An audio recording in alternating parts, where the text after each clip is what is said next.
В Крыму немало диких мест, добраться до которых не так и просто.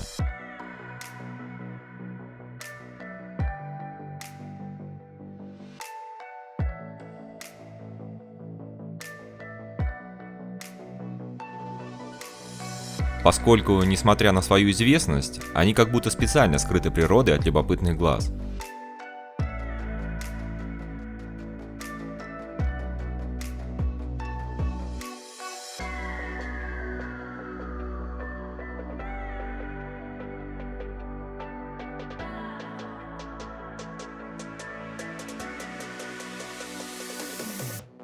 К таким достопримечательностям крымского побережья относят бухту Любви.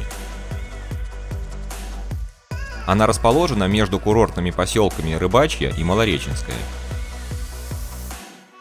И в наш заключительный день отдыха мы решили попробовать свои силы и пробраться туда. Удобнее всего сделать это как раз со стороны Рыбачьего. Но сразу хочу предупредить, что маршрут не из простых, поэтому позаботьтесь об удобной и нескользкой обуви, придется ладить по скалам. И главное, ни в коем случае не вздумайте отправляться туда под шофе. На тропе нужно быть предельно собранным. Вообще считается, что в эту уникальную бухту можно попасть только водным путем. На катере или лодке, либо вплавь, если позволяет физическая форма. Тем не менее, есть еще один вариант – по козьей тропе. Чтобы найти эту тропинку, нужно пройти до конца набережной. А далее по бережку до границы пляжа, где вы вскоре упретесь в нагромождение валунов.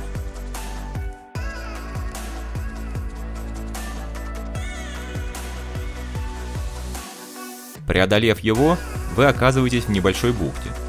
Мне кажется, на это и есть уже все. Какая красота, товарищи! На самом деле, все оказалось не так и плохо, как мы думали, да? Вполне можно пройти, если только это дальше никуда идти не нужно. Но оказывается, это только начало тропы. Думаешь, не она? Я думаю, все. Вон веревка. А вон дальше тропа. Вон. Точнее, чтобы выйти на тропу, нужно еще подняться вверх по канату.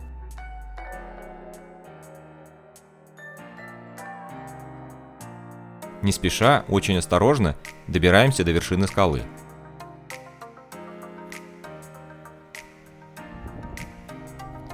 Высоко, не страшно.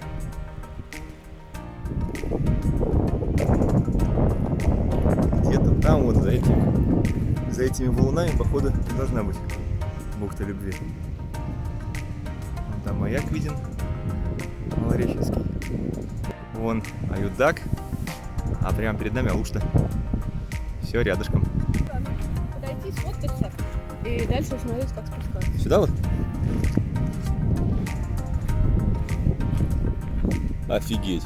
Да ну, тут не спустишься, ты чё? Без меня никуда не ходить. Просто нужно понизить его. Ого. Вон там. А вот эта бухточка, походу, она и есть. Теперь нужно найти, где удобнее спуститься. Нашли спуск. Аккуратненько держимся двумя руками. Идем. Спуск, тропу нашли. Сейчас спускаемся. Получается, вот на той скале мы стояли. И спускаемся мы в бухту с правой стороны. Вот тропа. Осталось совсем чуть-чуть. Там мы фоткались на этой скале, на верхушке. Поднялись достаточно высоко, да. Как можно заметить, несмотря на уединенность, скрытность и труднодоступность, частые гости тут дайверы, поскольку именно на этом пляже заканчивается их маршрут. А основная цель погружения – это жерло потухшего вулкана, находящегося на дне бухты. Да, бухта образовалась в результате действия древнего вулкана.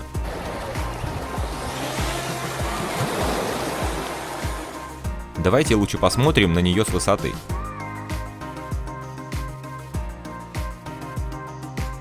Несложно заметить, что залив имеет правильную полукруглую форму, что как раз и говорит о его вулканическом происхождении. Что интересно, у этой бухты с таким романтическим названием «Бухта Любви» есть и второе – обезьянье. И если с первым названием все понятно, она получила его из-за труднодоступности и необыкновенной девственной красоты. Почему-то считается, что только романтические натуры способны добраться сюда и оценить местные пейзажи. То со вторым есть две версии. Говорят, под водой в бухте имеется скала, очертаниями очень похожая на обезьяну. Но мне больше нравится второй вариант, согласно которого смельчаки, которые отважились преодолеть путь сюда, карабкаясь по скалам, очень напоминают обезьян на пальме. Кстати, вот и та тропа, по которой мы карабкались, как обезьяны. Спустились, получается, мы вот тут. А вот здесь закреплен трос, по которому нужно подниматься. И, как видно, все это совсем недалеко от Рыбачьего. О, обратите внимание, сейчас видно пару, которая, подобно нам, решила наведаться своим ходом в бухту.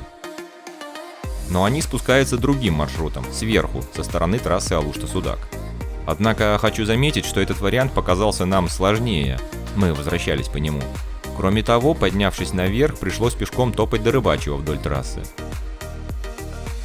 А обочины там нет, поэтому передвигались за отбойником, пробираясь сквозь кусты. В общем, не рекомендую этот маршрут. Ну, приятным бонусом нашей пешеходной прогулки сфоткались на фоне указателя Рыбачья.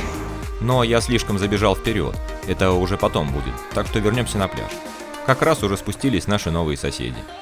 Судя по их объемным рюкзакам, они собрались остаться тут на ночевку, и если вы последуете их примеру, то ставьте палатку подальше от кромки воды, потому как ночью ветер с моря может нагнать волну в бухту.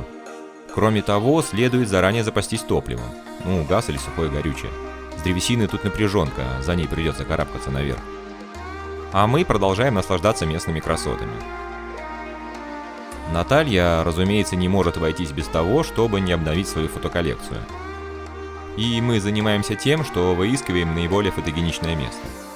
Так, Наташе, похоже, приглянулся этот огромный валун. И с меня теперь требует сделать несколько фотографий.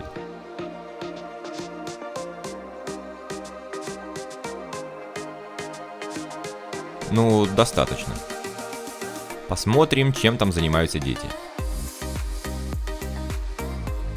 А дети это время проводят с пользой, наслаждаются водными процедурами.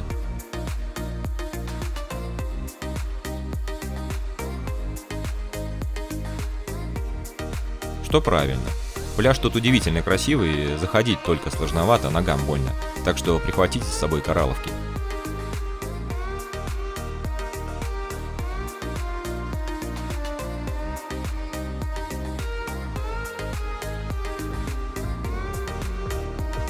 Море здесь очень чистое и прозрачное, а солнечный свет причудливо играет, проходя сквозь воду.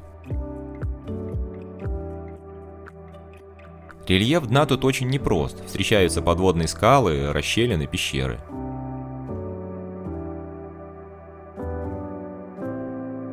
И неудивительно, почему это место в почете у дайверов.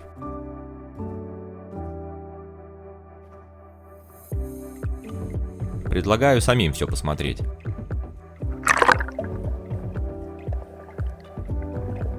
Обратите внимание на обилие водорослей падина павлиния. Этот странный воронкообразный объект, похожий на гриб, является на самом деле однолетней бурой водорослью. Отличительная особенность их – они очень требовательны к прозрачности воды. В общем, эти водоросли являются подтверждением того, что вода тут очень чистая. Так, единственное, я не учел, что нормально нырнуть не получится, потому как шли мы налегке и ласты с грузами я не брал, так что придется болтаться ближе к поверхности.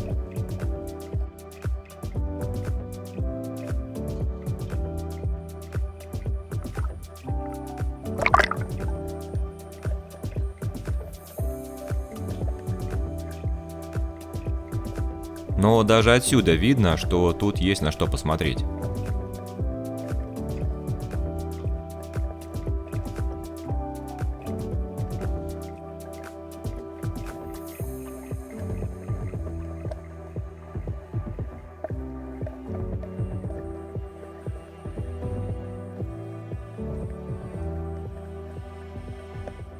О, пристроимся в стайку рыб. Похоже, они меня за своего приняли.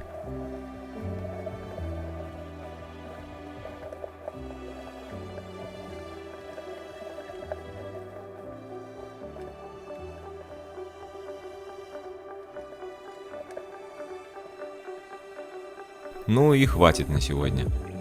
Будем мы, наверное, назад собираться. Да и в целом, это наш крайний ролик из Крымского тура 2020. Завтра мы уже едем домой.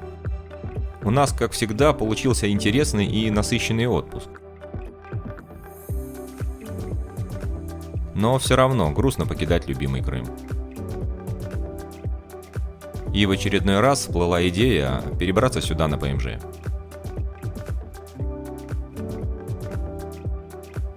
И, как всегда, добравшись до дома, пришло осознание, что это нереально.